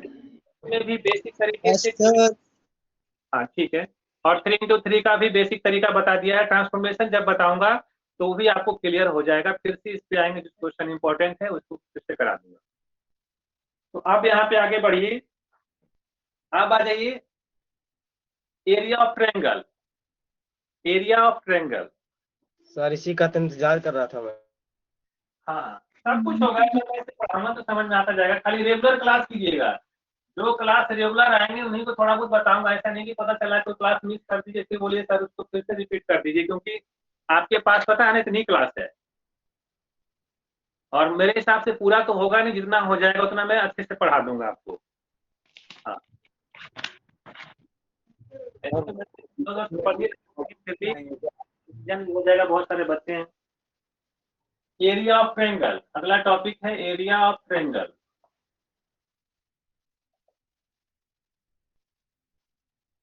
Triangle कहने का मतलब है किसी भी टाइप का ट्रायंगल सपोज अगर है जिसके पास 3 वर्टेक्स होंगे, तो सब लोगों को पता है इसका कोऑर्डिनेट होगा, यहाँ पे 2D वाला पढ़ रहे हैं हम लोग, ठीक है, यानी x और y की वैल्यू गिवन होगी। इसका मान लेता हूँ x1/1, इसका x2/2, इसका x3/2। एरिया ऑफ ट्रायंगल में क्या होता है, 1/2 बाहर रखते हैं, ठीक है, 1/2 क्या रखते हैं बाहर। उसके बाद यहाँ पे डिटरमिनेंट का साइन देते हैं, जो पहला कोऑर्डिनेट है उसको लिख देते हैं x1, y1, दूसरा कोऑर्डिनेट को यहाँ पे लिख देते हैं, तीसरा कोऑर्डिनेट को यहाँ लिख देते हैं, ठीक है। ठीक है, थर्ड कॉलम, क्योंकि इसका डिटरमिनेंट तो निकल नहीं सकता, इसीलिए रूल बनाया उन्होंने कि यहाँ पे 1 1 1 अपने मर्जी से लिखना। क्लियर यहाँ तक? Sorry yes sir. हाँ। सॉरी। अब क्या करना है, इसका डिटरमिनेंट आपको आता है 3 × 3 का, डिटरमिनेंट निकाल के उसको 1/2 से मल्टीप्लाई कर दीजिएगा।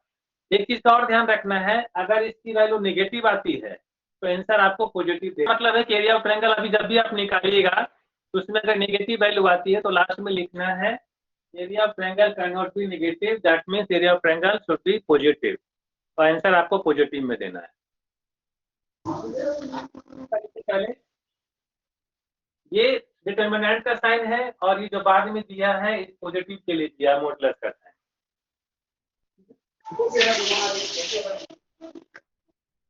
एग्जाम्पल 11 इसको करके देखते हैं, पहले नोट कर लीजिए। हाँ,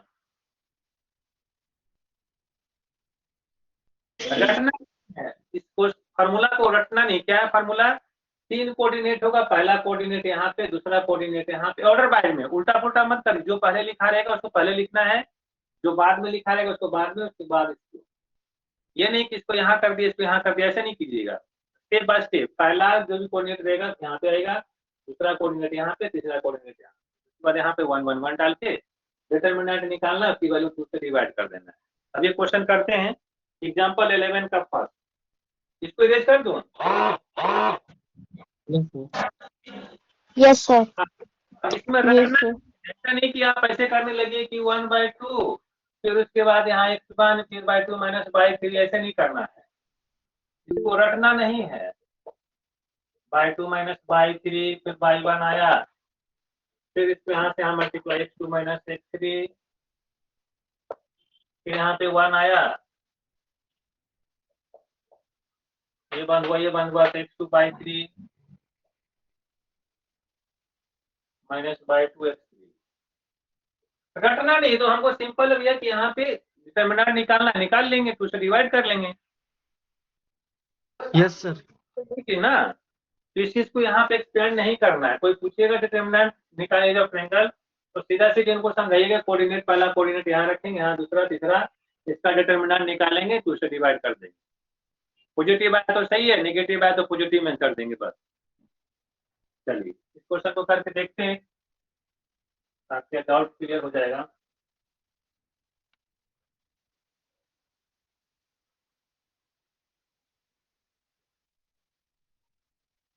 एग्जाम्पल 11,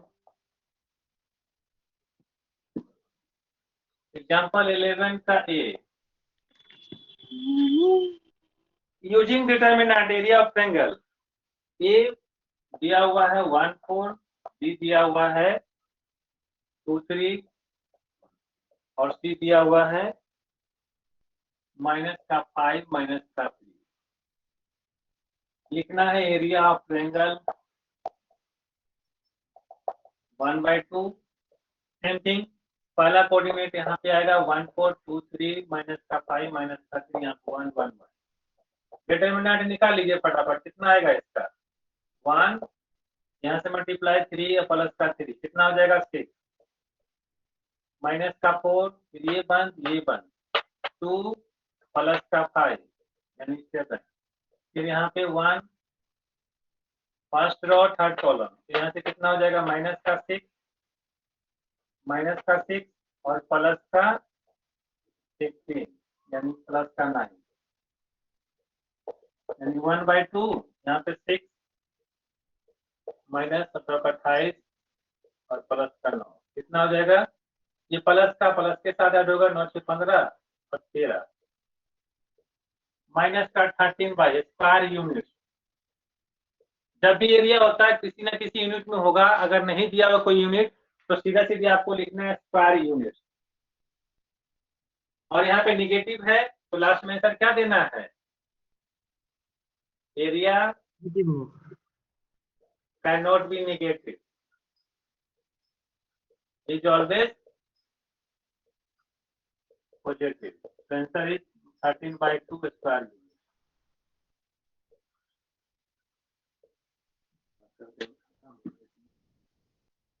है ना, बिल्कुल आसान है, डिटरमिनेंट का यूज करना है। यस सर, हो गया। चलिए एरिया ऑफ ट्रायंगल का टॉपिक खत्म हो गया। अब आते हैं, देखिए इसी क्वेश्चन में एग्जांपल 12 है, पूछ रहा है 3 कोऑर्डिनेट देने के बाद क्या वो कॉलिनियर है। अब इसको सीखिए। एरिया 0 आएगा ना सर? हाँ बिल्कुल आएगा, प्रॉपर्टी बता देता हूँ फिर अब कर लीजिएगा।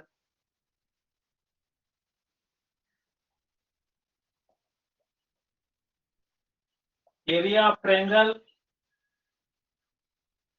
is 0, then if area of triangle is 0, then given 3 points are collinear। मतलब यहाँ पे इस प्रॉपर्टी का कैसे यूज करना है, अगर 3 पॉइंट्स आपको दे दे और आपसे पूछे कि क्या ये कॉलिनियर है, that means you have to find the value of area of triangle, that should be 0। if it's 0 then you can say the given 3 points are collinear। अगर एरिया ऑफ ट्रायंगल 0 आ जाता है तो आपको बोलना है कि वो कॉलिनियर है, और अगर 0 नहीं आता है तो बोलना है कि कॉलिनियर नहीं होगा। एग्जांपल 12, यहाँ पे काफी मिसप्रिंट है, पता नहीं ABC लिखा है, यहाँ पे K1 K2 आ गया है, पूरा का डिट्टो गलत है ना। आप इसका यूज कीजिए, सीधा सीधी एरिया ऑफ ट्रायंगल निकालिए।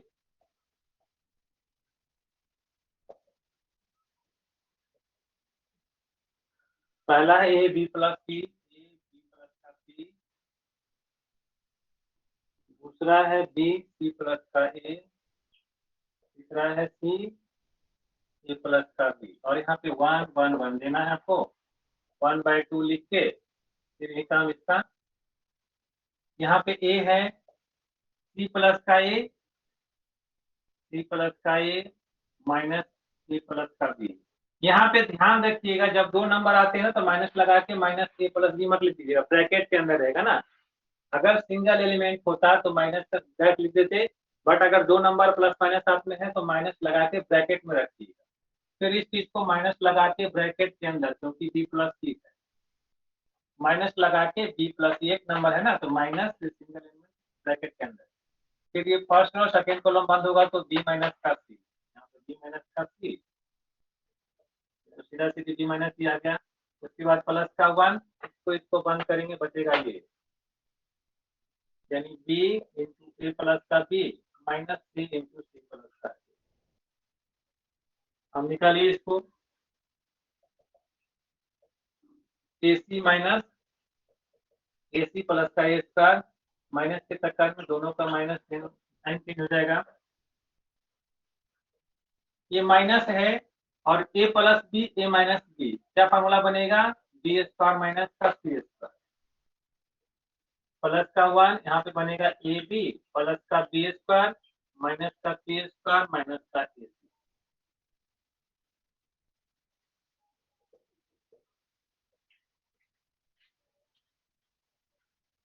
One by two A C plus का ए स्क्वायर माइनस का ए माइनस का बी माइनस का बी स्क्वायर प्लस का सी स्क्वायर माइनस प्लस का ए बी प्लस का बी स्क्वायर माइनस का सी स्क्वायर माइनस का ए। कहीं पे कुछ गलती हुआ है क्या?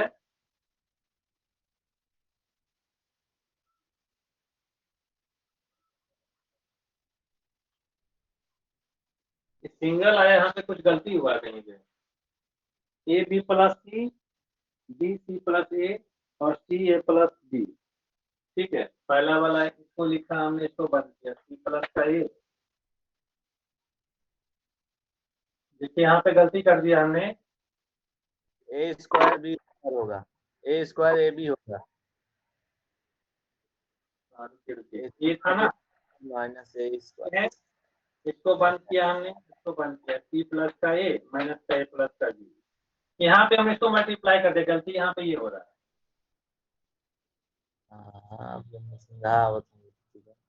सी प्लस का ए माइनस का बी, आप लोग भी नहीं बोले बीच में, सभी में कौन सिंगल कैसे आ रहा है, अब यहाँ से प्लस माइनस कट जाएगा, यहाँ पे आएगा ए सी माइनस का ए बी, है ना,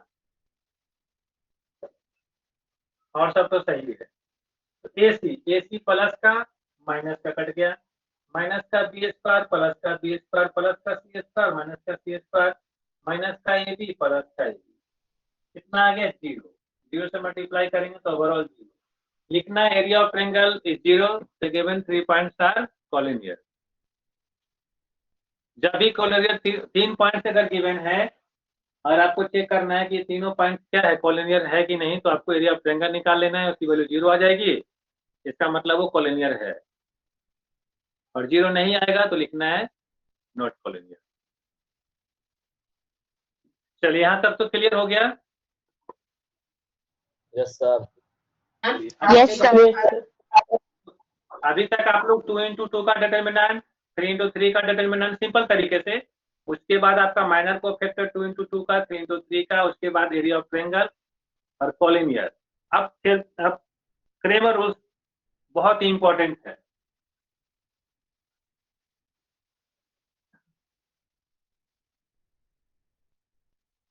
सिस्टम ऑफ लीनियर इक्वेशन को सोल्व करने के तरीके, सिस्टम ऑफ लीनियर इक्वेशन। अब लीनियर इक्वेशन तो जानते होंगे सब लोग।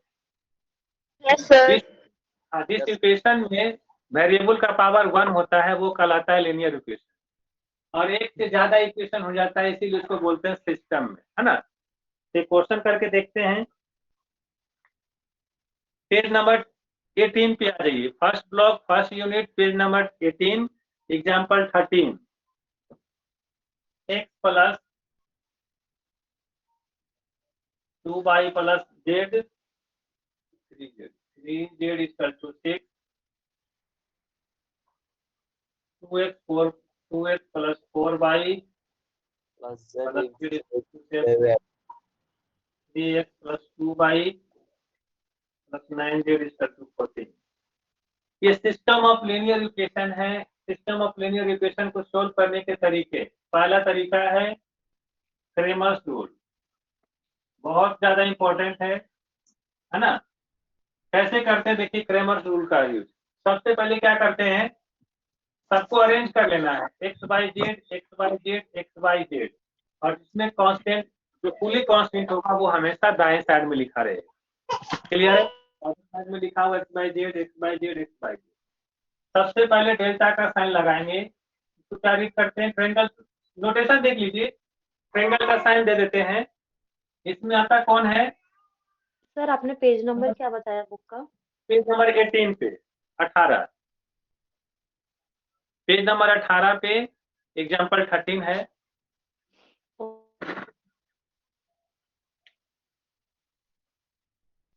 हर टाइप का एक एक क्वेश्चन अच्छे से समझिए, जो दिक्कत होगा वो पूछिए, है ना। क्रेमर्स रूल के थ्रू इसको सोल्व कर रहे हैं। सबसे पहले डेल्टा का ट्रायंगल का साइन दे दिया, या डी लिखते हैं कहीं कहीं, दोनों में से किसी को भी लिख सकते हैं, कैपिटल डी, ठीक है। कहीं कहीं ट्रायंगल का यूज करते हैं, कहीं पर डी, चलिए डी लिख देता हूँ कहीं। सबसे पहले एक्स बाई जेड का कोफिशिएंट यहाँ पे लिखिए, एक्स बाई जेड, ये समझाने के लिए लिखा है, पेपर में आपको नहीं लिखना है, अगर लिखिएगा तो भी कोई दिक्कत नहीं ऊपर में। एक्स का कोफिशिएंट 1 बाई का 2 ऐसे 1 2 3, दूसरे वाले में 2 4 1 2 4 1, तीसरे वाले में 3 2 9। यहाँ तक किन्हीं को दिक्कत है पहले? No sir. चलिए अब आपको इसका डिटरमिनेंट निकालना है। डिटरमिनेंट कितना आएगा, 9 चौक 36 और 2 34, माइनस का 2, ये इसके साथ 18 में से 3 15, प्लस लगा के 3, ये बन 4 माइनस का 12, यानी माइनस का ये 34 30 24, कितना आएगा देखिए। फिर यहाँ पे निगेटिव निगेटिव है, तो ये भी उधार ये भी उधार, उधार उधार टोटल कितना उधार 54, यानी माइनस का 20। उधार ज्यादा है और आपने 34 रुपया दिया, 20 रुपया उधार ही हो गया। ऐसे करके मन में देखिए, इसको नेगेटिव मत सोचिएगा कि उधार उधार पढ़ा रहा है, क्या पढ़ा रहा है हम लोग को। कहने का मतलब ऐसे कीजिएगा तो कैलकुलेशन आपसे मिस्टेक कम होगा, ठीक है। समझ रहे हैं बात को? Yes sir. यस सर समझ रहा हूँ। आपकी फीलिंग को हम समझ। अब यहाँ पे देखिए, जब भी क्वेश्चन अगर कोई पूछेगा Cramer system of linear equation को सोल्व करें क्रेमर्स रूल के थ्रू, अगर यहाँ पे जीरो आ जाती है, जीरो के अलावा अगर कुछ भी आती है तब आगे बढ़ेंगे। जब जीरो आएगा तो उसका अलग तरीका है, एक क्वेश्चन विदाउट जीरो और एक विद जीरो वाला बताऊंगा। पहला बता रहा हूँ जिसमें डिटरमिनेंट की वैल्यू नॉन जीरो आ गई, इसको पढ़ते हैं नॉन जीरो। क्या पढ़ेंगे, नॉन जीरो मतलब जीरो के अलावा कुछ भी आ गया, उसको बोलेंगे नॉन जीरो। अगर नॉन जीरो आया है तब आगे बढ़ेंगे, डी लगा के जो भी कौन एक्स वाई जेड है ना, जहाँ पे लिखेंगे नीचे में एक्स। अब यहाँ पे क्या है, डी एक्स लिखा में, तो एक्स का जो कोफिशिएंट है 1 2 3 है ना, इस वाले में बोलिए हाँ ना। Yes sir. Yes sir. यहाँ पे ये वाला आ जाएगा 6 7 14, 6 7 14, और ये दोनों सेम रहेगा, वो लिख दीजिए 2 3 4 1 2 9। इसका डिटरमिनेंट निकाल लीजिए, चाहे कुछ भी आए कोई फर्क नहीं पड़ता। उसी ढंग से डी वाई लिखने का तरीका इसी वाले में, फिर इसके पास जाएंगे वाई वाले जो यहाँ पे है इसको ब्लॉक कर देंगे, इसकी जगह पे ये वाला आ जाएगा 6 7 14, और वो दोनों सेम रहेगा 1 2 3, यहाँ पे आ जाएगा 6 7 14 और यहाँ पे 3 1 9। इसकी वैल्यू भी कुछ भी आ जाए कोई फर्क नहीं पड़ता, जो आएगा वो लिख देंगे डी जेड, फिर वही चीज जेड की जगह पे ये वाला आ जाएगा, ये दोनों सेम रहेगा 1 2 2 4 3 2 6 7 14। इसका भी डिटरमिनेंट निकाल लीजिएगा, जो भी आएगा। यहाँ पे तो सेम सेम आ रहा है, बुक से देख के बता देना, माइनस का 20, यहाँ भी माइनस का 20, यहाँ पे भी माइनस का 20। ये सर एक बार कैलकुलेशन सर बता दीजिए ढंग से। क्या चीज? कैलकुलेशन। हाँ कैलकुलेशन वही है, ये तो समझ में आ गया ना आपको। अच्छा dx dy dz दोबारा बता दूं। देखिए यहाँ तक तो पहले क्लियर है, ये क्वेश्चन है, यहाँ पे x बाई जेड अरेंज में है, x बाई जेड नहीं है, वो रेक्टेंगल में लिखा रहेगा। तो सबसे पहले डी लिखेंगे, x बाई जेड का कोफिशिएंट यहाँ पे समझाने के लिए लिखा है x बाई जेड। x में 1 2 3 1 2 3, y वाले में 2 4 2 2 4 2, z वाले में 3 1 9। या फिर ऐसे समझ सकते हैं कि पहला इक्वेशन में x बाई जेड 1 2 3 1 2 3, फिर दूसरे वाले में 2 4 1 2 4 1, दूसरे वाले में 3 2 9 3 2 9। क्लियर है सर थर्ड डिटरमिनेंट आपको निकालना है, डिटरमिनेंट का साइन दिया, डिटरमिनेंट निकाल दिया आपने, नॉन जीरो अगर आता है तब आगे बढ़ेंगे। सर एक सबसे बार पहले कैलकुलेशंस बता दीजिए। माइनस का 30 आएगा सर, एक बार चेक करना वहाँ पे सर। यहाँ पे नहीं इधर जो डी निकाले थे आप देख माइनस लीजिए, 1 है जिसको बंद किया इसको बंद किया, 9 चौक 36, 36 में से 2 जाएगा 34, फिर माइनस का 2, फिर इसको बंद 2 नहीं 18, 18 में से 3 जाएगा 15। सही है, ये पर प्लस के साथ 3 आएगा, ये बंद 4, 4 में से 12 जाएगा -4, 34 15 2 21 और 24, तो है ठीक है सर। है ना। तो माइनस का 20, जीरो के अलावा कुछ भी आ जाए तब आगे बढ़ना है। फिर लिखना है डी, ये जो यहाँ पे लिखा है उसके नीचे x लगा दीजिएगा, क्योंकि x बाई जेड है। तो पहले x लिखेंगे, तो x का जो यहाँ पे है ना, x का कोफिशिएंट, उसके जगह पे राइट हैंड साइड वाला जाएगा 6 7 14, 6 7 14, और ये दोनों सेम रहेगा। ठीक है, इसी ढंग से डी बाई, इसका निकाल लीजिएगा डिटरमिनेंट। डिटरमिनेंट निकालने के लिए बताया ना 3 into 3 का। Yes sir. ये मत सोचिए कि जो यहाँ पे आया है वही चीज यहाँ पे आएगा, वो नहीं, कुछ भी आ सकता है यहाँ पे। बट इस क्वेश्चन में मैं बुक से देख के बता दे रहा हूँ, ताकि अब तो बता दिया ना मैंने आपको 3 into 3 का डिटरमिनेंट निकालने के लिए, क्योंकि 3 into 3 का डिटरमिनेंट बार बार निकलवाइएगा तो फिर तो समय बर्बाद होगा आपकी का, है ना।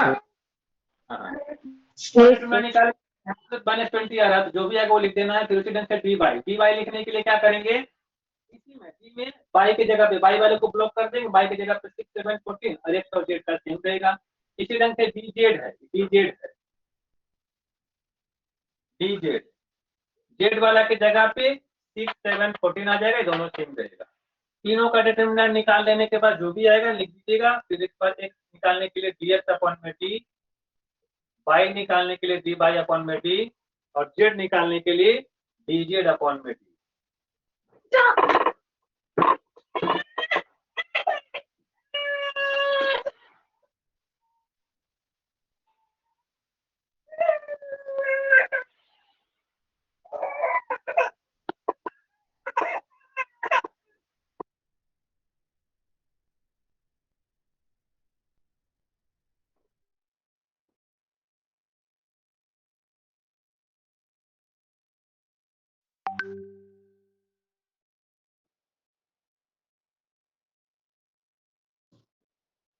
सर लेफ्ट हो गए क्या? मुझे लगता है कोई गिर गया।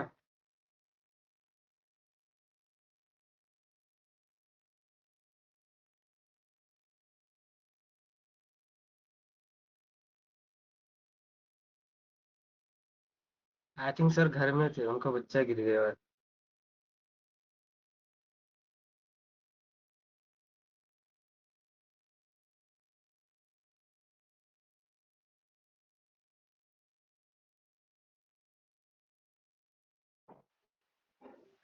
ये आशीष सर की क्लास होती है अभी?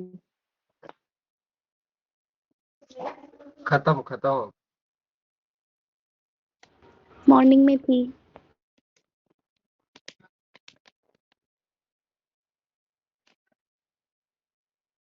कितने बजे सर? कह रहा हूँ कि मैं ही गायब हो गया था ग्रुप से मतलब क्लास से।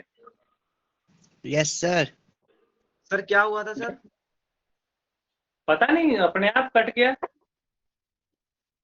चलिए कोई बात नहीं, ये तो क्लियर हो गया। x की वैल्यू कैसे निकालेंगे, dx की जो वैल्यू आई है उसको ऊपर रखेंगे और d की जो वैल्यू आई उसको नीचे रखेंगे। यहाँ पे भी तो सबका वैल्यू 1 1 आ रहा है। इसकी वैल्यू आंसर कितना होगा, x की वैल्यू 1, y की वैल्यू 1, z की वैल्यू 1। लेकिन अगर आप निकाल लेते हैं आंसर, है ना, उसके बाद चेक कर लीजिएगा ये सम क्वेश्चन। x की वैल्यू 1, y की वैल्यू 1, z की वैल्यू 1, यहाँ पे पुट करके देख लीजिए। x की जगह पे 1, y की जगह पे 1, z की 1 1 पुट करेंगे 6 आएगा। ठीक है, यहाँ पे 1 1 1 पुट करेंगे 7 आएगा, यहाँ पे 1 1 पुट करेंगे 14 आएगा। तो तीनों को तीनों सेटिस्फाइड करना चाहिए, तभी आपका आंसर सही होगा। क्योंकि बहुत बच्चे ऐसे होते हैं, सर मैं तो पूरा बना के आया था, आप गलत बनाए कि सही बनाए कैसे पता चला? तो जब भी इस टाइप का क्वेश्चन हो होमोजेनियस सिस्टम और नॉन होमोजेनियस सिस्टम उसको चेक कर लीजिएगा कि आपने सही बनाया कि गलत बनाया, ताकि आप भी कॉन्फिडेंट रहेंगे ना। ऐसा नहीं कि गलत बना दिए फिर भी बोल रहे हैं कि सर मैं तो सही बनाया हूँ। मुझे भी ज्वाइन कर, हाँ सब लोग ज्वाइन हो लीजिए ग्रुप में, ताकि क्लास जब भी चले तो सब लोग ज्वाइन करें रेगुलर।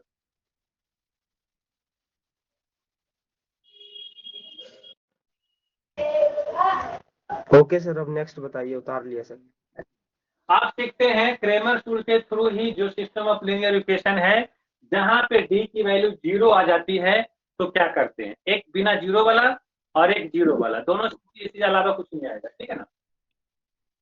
अब एग्जांपल 14 पे आ जाइए।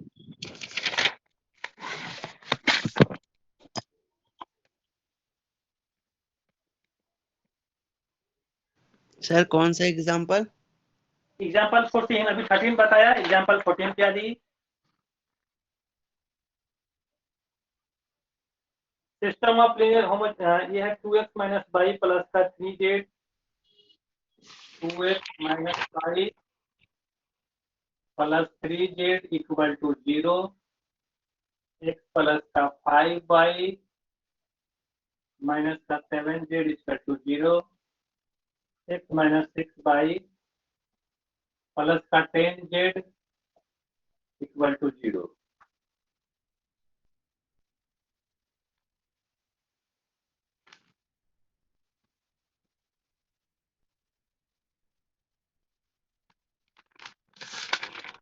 यहाँ पे देखिए क्वेश्चन में नोट लिखा होमोजीनियस है ना, होमोजीनियस लिखा है ना, लीनियर होमोजीनियस। होमोजीनियस उसको बोला जाता है सिस्टम ऑफ लीनियर इक्वेशन में जहां पे ये सारी की सारी वैल्यू 0 होती है, उसको बोला जाता है होमोजीनियस।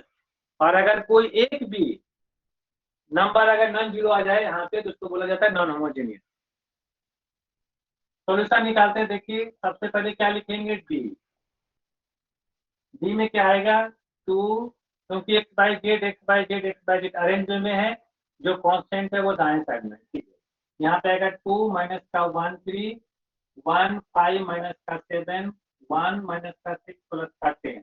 इसका डिटर्मिनेंट निकालिए कितना आएगा, 2 50 और 42। यहाँ पे माइनस माइनस होकर प्लस 1, ये बंद ये बंद ये बंद ये बंद, 10 में से 10 प्लस का 7, तीसरा वाला 3 माइनस का 6 माइनस का 5, कितना आएगा 2, यहाँ पे हो गया 8 प्लस का 1 17, यहाँ पे 3, यहाँ पे माइनस 5 माइनस का 6 है ना। 17 16 33 रुपये आपके पास, 33 रुपये दे दिया आपने, क्या हो गया 0। अब क्रेमर रूल के थ्रू जब बना रहे हैं तो क्या हो गया, इसको 0। क्वेश्चन में अगर मेंशन नहीं है कि किससे बनाना, तो अभी तो आपने क्रेमर रूल पढ़ा है ना, अभी तो आपने सिस्टम ऑफ लीनियर इक्वेशन को सोल्व करने के पहले तरीके पढ़े हैं क्रेमर रूल। तो सबसे पहले इसी को अप्लाई करना। जब भी आपको क्वेश्चन आए कि इसको सोल्व करना, नहीं बोला किससे करना है, तो आपको सबसे पहले क्रेमर रूल अप्लाई कीजिएगा।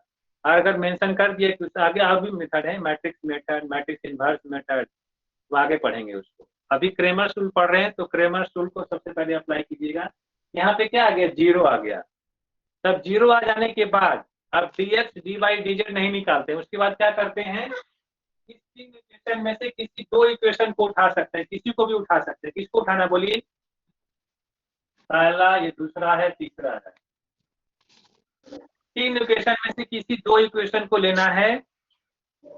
सर क्लास की रिकॉर्डिंग मिलेगा, आप कर लीजिए रिकॉर्डिंग। रिकॉर्डिंग जिनको करना कर सकते हैं, लेकिन मैं रिकॉर्डिंग नहीं करता। अगर किन्हीं को रिकॉर्ड करना है आप रिकॉर्ड कर लीजिए, कोई दिक्कत नहीं है। देखिए अब जब d की वैल्यू 0 आ जाती है तो तीन इक्वेशन में किसी दो इक्वेशन के फ्रॉम फर्स्ट एंड सेकंड किसी को भी ले सकते हैं, कोई दिक्कत नहीं है। पहले और दूसरे उठा रहा हूं, उसमें क्या करना है, यहाँ पे तीन वेरिएबल है, यहाँ पे तीन वेरिएबल है। सर आप क्या बोल रहे हैं? सर अगर पॉसिबल हो सके तो क्लास की टाइमिंग इवनिंग में कर लीजिए। ये देखिए, ये मैं क्लास थोड़ी ले रहा हूँ, ट्यूशन की क्लास नहीं है ना, ये तो ऑफिशियल है, सरकारी क्लास है, तो इसमें मैं चेंज नहीं कर सकता ना। हाँ, ये जो टाइमिंग ऑफिशियल है, सरकारी क्लास है, तो ये तो टाइम वहीं से मिलता है हमें भी, मैं भी चेंज नहीं कर सकता हूँ। देखिए अब तीन इक्वेशन में किसी दो को उठा के दो वेरिएबल को एक तरफ रखना है, 2x माइनस वाई, और तीसरे वाले वेरिएबल को दाएं साइड में लेके जाना है, 0 माइनस 3z हो जाएगा, और फिर x प्लस का 5y इक्वल टू 7z हो जाएगा। किसी को भी ले सकते हैं, कोई जरूरी नहीं है कि x और y को भी। x और y को ले लिया है, z वाले को उधर कर दिया, कोई कहेंगे भाई कि मैं x और z को इधर रखूंगा, y को उधर करूंगा, दोनों में सेम करना है। पहला दूसरा अगर आपने उठाया तो x और y दोनों को लेना है, और z वाले को उधर करना है, दोनों में करना है। उसके बाद यहाँ पे डेल्टा,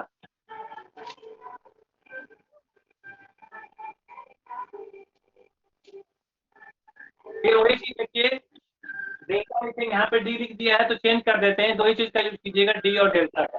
जो ट्रायंगल वगैरह बनाते हैं ना, ट्रायंगल बना लीजिएगा, ट्रायंगल पढ़िए चाहे ठीक है। यहाँ पे निकालिए, आप इसको मान के चलना है, सर भाई ये कांस्टेंट मान के चलना है, तो 2x 2 माइनस का 1 और 5 डेल्टा हो गया।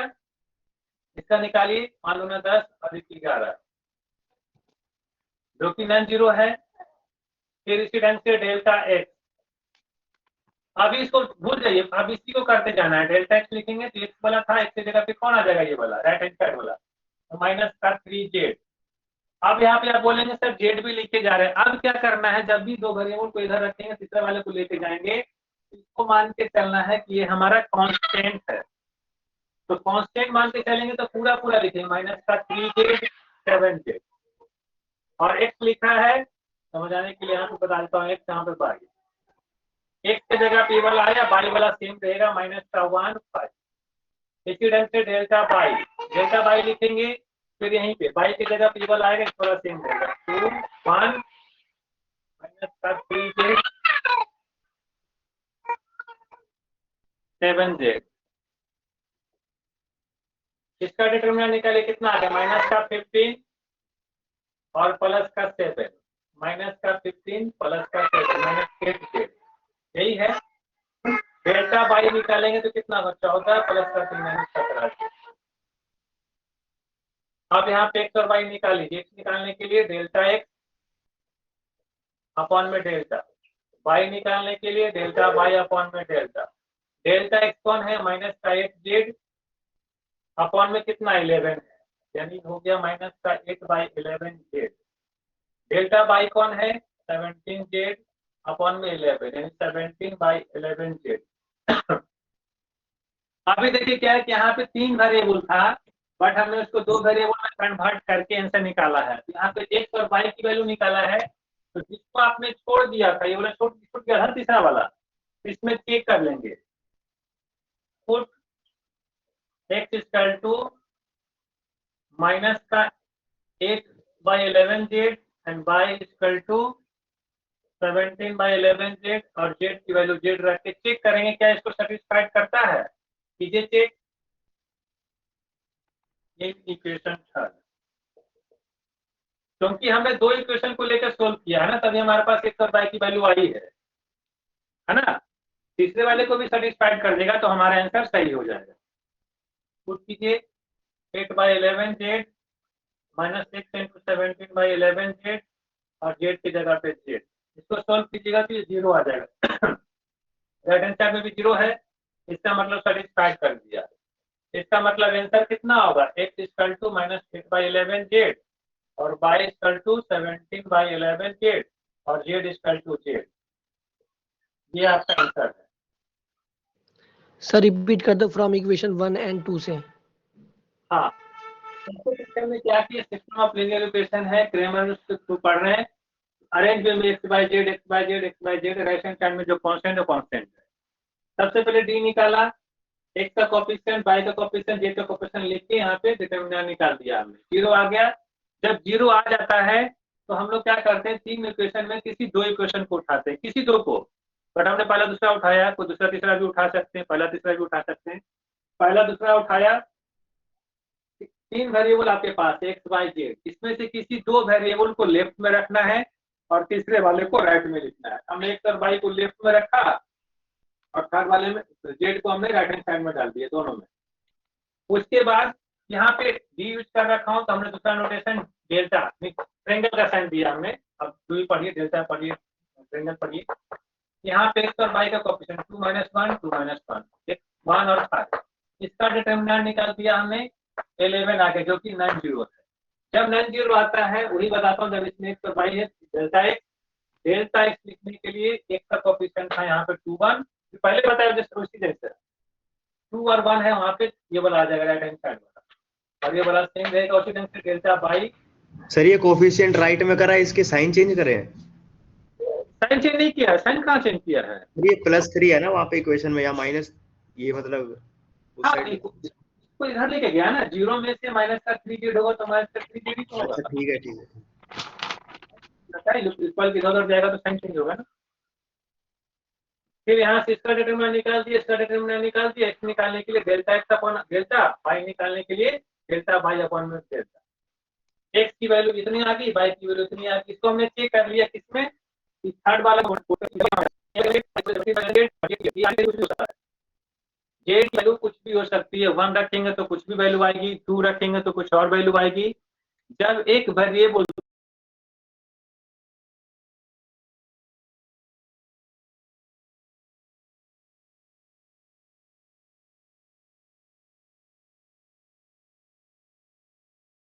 दूसरे वेरिएबल पे डिपेंड हो जाता है तो वहां पे नंबर ऑफ सॉल्यूशन इनफाइनाइट हो जाते हैं। जैसे हमने पहला बनाया था क्रेमर्स रूल एग्जांपल 13 में, उसमें सिर्फ सिंगल आंसर आया था, सबकी वैल्यू 1 1 1 सिंगल आंसर आया था। इसके अलावा कोई वेरिएबल दूसरे वेरिएबल पर डिपेंड नहीं था, मतलब वहां पे एक ही आंसर है, एक्स की वैल्यू 1 है, वाई की वैल्यू 1 है, जेड की वैल्यू 1 है। इसके अलावा किसी और का आंसर दूसरा आता है, इसका मतलब गलत है। बट यहाँ पे एक्स की वैल्यू जेड पे डिपेंड है, जेड की वैल्यू कुछ भी अगर 1 रखेंगे तो -8/11, वाई की वैल्यू 17/8, जेड की वैल्यू 1। 2 अगर रखेंगे तो कुछ और आएगा, 3 रखेंगे तो कुछ और आएगा। तो डायरेक्ट आपको इतना ही करना है, यहाँ पे रख के छोड़ दिया आंसर दे देना है कि जेड की वैल्यू कुछ भी आर्बिट्रेरी हो सकती है। क्लियर है? Yes sir. Yes sir. तो सिस्टम ऑफ लीनियर इक्वेशन को सॉल्व करने के तरीके पहला हमने सीखा अभी क्रेमर्स रूल। क्रेमर्स रूल में दो टाइप, पहला जहाँ पे हम लोग सबसे पहले जब डी निकालते हैं तो नॉन जीरो आता है, तो dx d/dz निकाल के x की वैल्यू dx अपॉन में d, y की वैल्यू dy/d, z की वैल्यू dz अपॉन में d निकाल लेते हैं। जब d हमेशा जीरो दे देता है तब क्या करते हैं, तीन में से किसी दो इक्वेशन को उठाते हैं, उसमें दो वेरिएबल को लेफ्ट में रखते हैं, तीसरे को दाएं में रखते हैं। उसके बाद वही चीज करते हैं, एक डेल्टा फिर एक्स वाई है तो डेल्टा एक्स डेल्टा वाई निकालते जाते हैं, इंटर आता जाता है। अच्छे से बना लीजिएगा हर टाइप के क्वेश्चन, तभी क्लियर होगा स्टेप बाय स्टेप। तो पहला इसमें हो गया कि आपका फर्स्ट यूनिट खत्म हो गया है। जिस टाइप का क्वेश्चन बताया हमने वो बना लीजिएगा। इसमें क्वेश्चन आप लोग बना के आइएगा, question number 3, check your progress, question number 3 VBI question, पोलरियर का क्वेश्चन है, वो बना के आइएगा, होमवर्क के ही एक तरह से। और जो हमने बताया वो रिपीट करके आइएगा, समझ के। कल करेंगे सेकेंड यूनिट मैट्रिक्स, सबसे ज्यादा इंपॉर्टेंट है। सर इंटीग्रेशन सब्स्टिट्यूशन सिखा दो।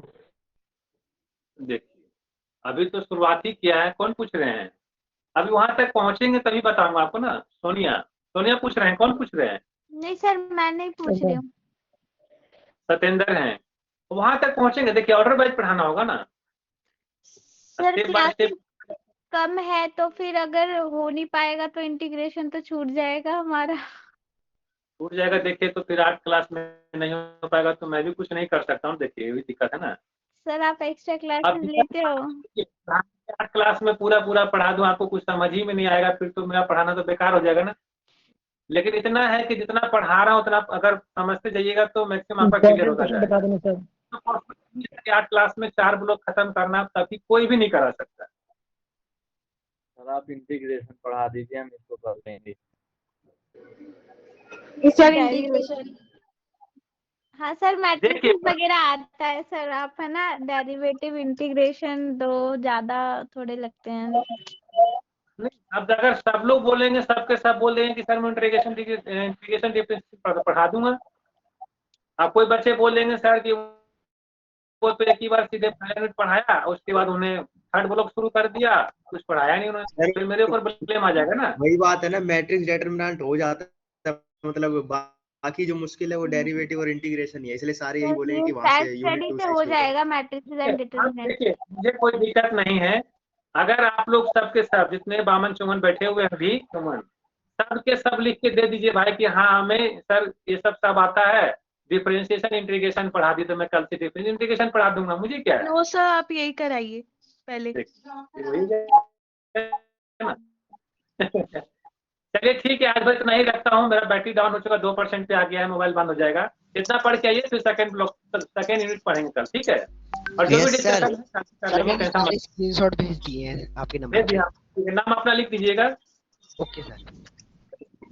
फिर कल मिलते हैं इसी टाइम 9 बजे, पक्का स्टार्ट हो जाएगा सब लोग। थोड़ा लेट हो गया था, सब लोग लेट ज्वाइन